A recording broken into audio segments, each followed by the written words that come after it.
before we begin, I just want to give gratitude for all of you here tonight and for all those who made possible this journey. It's been quite the journey, and it will continue after tonight. So if you feel connected, I invite you to check out diabuy.com. That's diabuy.com. And the last thing before I begin is that I want to dedicate this performance to my amazing, loving, and beautiful mother, Tam Nguyen.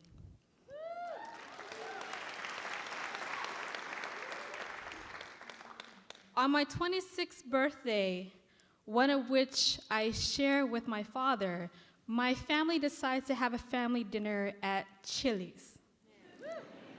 And at Chili's, my mother decides to order the Presidente Margarita, about this big, with the Corona stuck right into it, all for herself.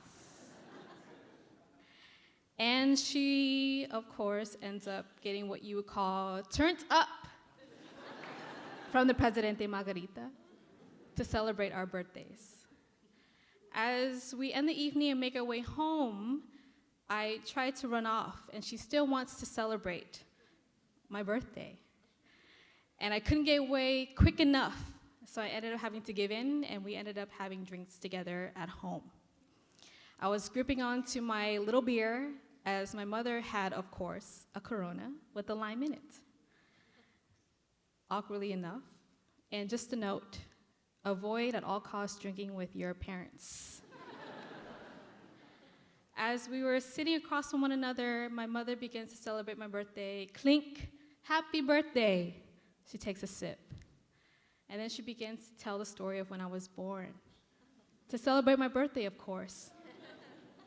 And she tells this story so lovingly as I hear it, or I feel it every year on my birthday. She cradles the Corona to represent me, of course. And she tells the story when she was in the hospital by herself, cradling me in her arms, represented by this Corona, of which the line was swishing back and forth, back and forth. She was only a year removed from coming to this country as a Vietnamese refugee, hoping for the American dream. And she held it in her arms. And as she was telling the story, she was crying. Because could you imagine being alone in the hospital by yourself, not knowing what the future held for you and your just born child? And on the TV screen in the hospital, there was images of Princess Diana. Oh, beautiful, rich, and married to a man. So she named me Diana. She loved the name Diana. You're my baby. I name you Diana. So she held it. And as I watched her and I've heard this story, I always feel that every year, the amount of sacrifices that she has made. So as tears are streaming down her eyes, I wanted to get up and console her. I wanted to hold her. But it was unfamiliar, you see, the holding and consoling one another.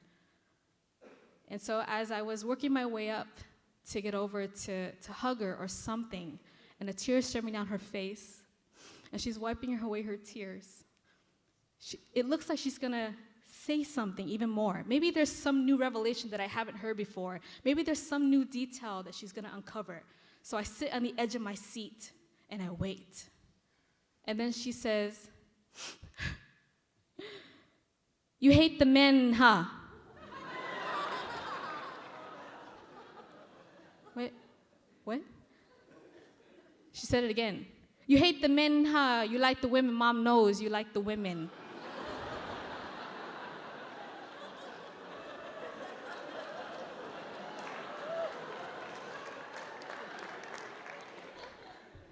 That's a new revelation. I gasped. I wasn't prepared for this moment. What a transition. And in the 15 seconds that I had thought about all of these memories of how I struggled when I realized the truth about who I am. And all these years where I had felt anguish and thought about suicide, because how could I bring shame to my family? For the family has risked their life for me. How could I bring shame? Could I live this life for my own truth? And I thought about all these years. So within 15 seconds, every image, every heartfelt moment flashed through my head and in my eyes. And at the end of 15 seconds, I didn't know what I was going to say until I said it. So I said, yes, Mom, I like the women. So I waited. You wait for that response. Was she going to sue me? Did she hate me? Was she disappointed? This is what I thought was going to happen. And then she said, oh, Mom known for 5 years now. Mom knows.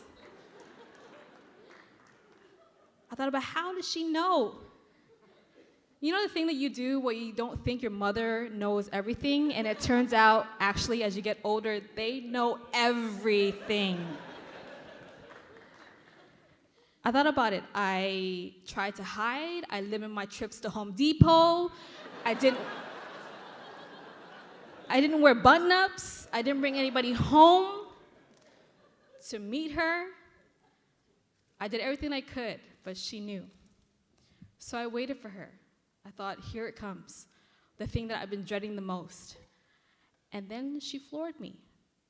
She said, Mom don't know why there's so many gays now. Before, not so much, but now so many gay. He a gay, she a gay, Oprah come out, everybody a gay.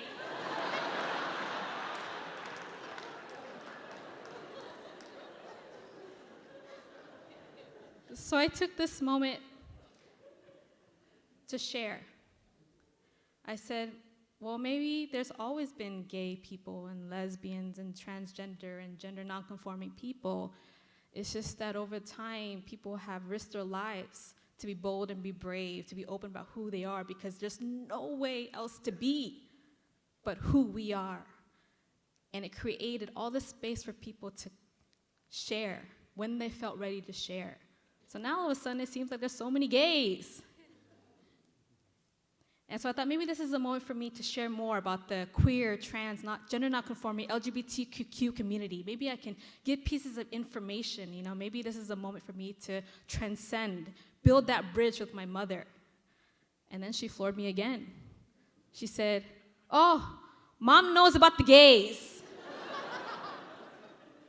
What? How does Mom knows about the gays? She said, oh, Mom go gay clubbing with the gay boys. Mom knows about the gays. In the West Hollywood.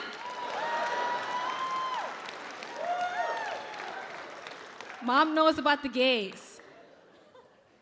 I was horrified. I said, who took Mom to the gay club? I thought to myself, this is it. I should have really came out, because now she thinks I'm living my life as a gay white man.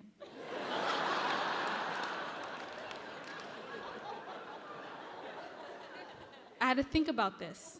My mother, could you imagine this petite Vietnamese woman who's now at the gay club getting turned up and nasty to Beyonce? Could you imagine that? At the gay club. I thought about it more. How did this happen? This is how it happened. My mother works in a nail salon in Los Angeles. She meets gay men, lesbian women, transgender women, trans men, who come in and interact with her. They love her. They share with her their life stories, their trials and tribulations, their relationships. They love her so much they even take her to the gay club. That's how it happened. So let's think deeper about this. A Vietnamese refugee woman who did not have access to education decided to take it upon herself to learn about me through people that she has met, to be educated, to learn more about who I am all of these years, because it's so difficult when it's your own daughter, but when you do it through people, you learn. I felt so proud of her, and at the same time, so very terrified.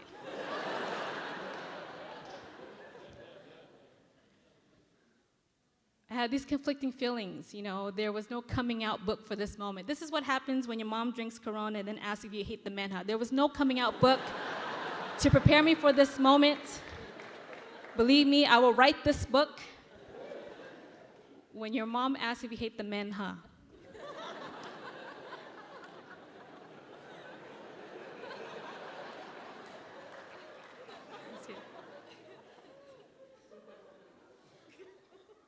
I wasn't quite sure where the direction of this conversation was going. I was still wondering, what did she really think about me? There were all these things that she was sharing, so what did she really think? Then the next thing she said, it floored me even more. She said, so, any Vietnamese?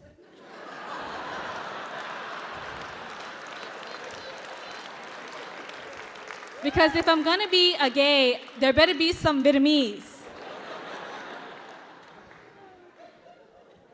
I started stammering, listing them out like it's on a menu. Yeah, some Vietnamese, Filipino, Latino. I started tapping back to geography. I was like, oh yeah, you know, these. Then I had to slow down because then this conversation was going down a route of which is about relations, and I wasn't quite ready to talk about relations and how I have relations. So I had to bring it back a little bit. And I looked at my mother. I said, so how do you feel? Do you hate me? Do you want to disown me? Do you not love me? And she looks at me and she takes that final sip of the Corona with the lime in it. She said, oh, just live your life. Just live your life. Now, as I pondered to the lyrics of Rihanna,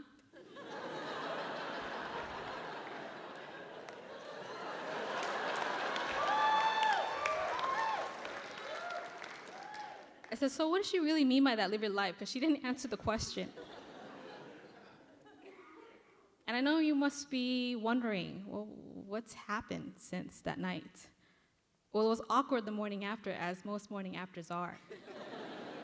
We looked at one another, and we hadn't able to find the words to talk about that moment on my 26th birthday, that conversation that took place.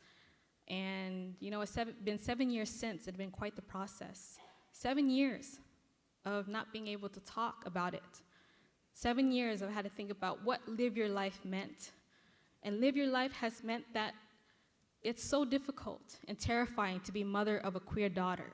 The things you didn't expect to have in your life, the dreams that you had for your daughter, rich, beautiful, and married to a man, are essentially all gone. So you have to grieve this process. And at the same time, she didn't want me to hold back in living my life, to live who I am as Dia, as this empowered queer woman of color, to love who I want to love. And if we ever able to connect again as mother and daughter, that it will happen someday. And I waited for 7 years. And when I first told this story, I ended it just that it was just a process, that we just have to keep going and figure it all out. And it wasn't until November of last year when I got back from Cuba and the experience, the life-changing experience that I had, and I spoke to my mother these words. I said, just help me be free. Let's not suffer anymore. I can't be anybody else except who I am, and know that who I am is a reflection of your love and everything that you have given to me. Just help me be free. Love me for who I am. I shared with her my heartbreak of losing my fiance, a woman who I love dearly. And imagine me having to now share with her that I was engaged to somebody who I truly love.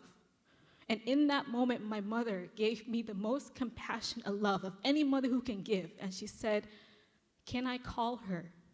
Can I speak to her? That she wasn't just giving love to myself, she was giving it to my fiance as well, or my ex-fiance.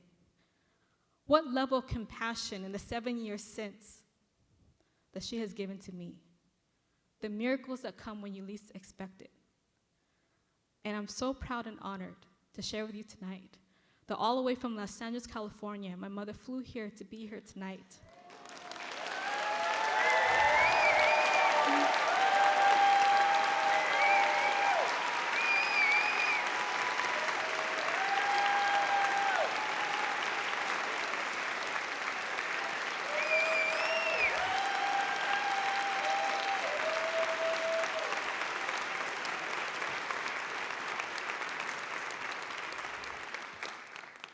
So from my mother's words to all of your hearts, just live your life.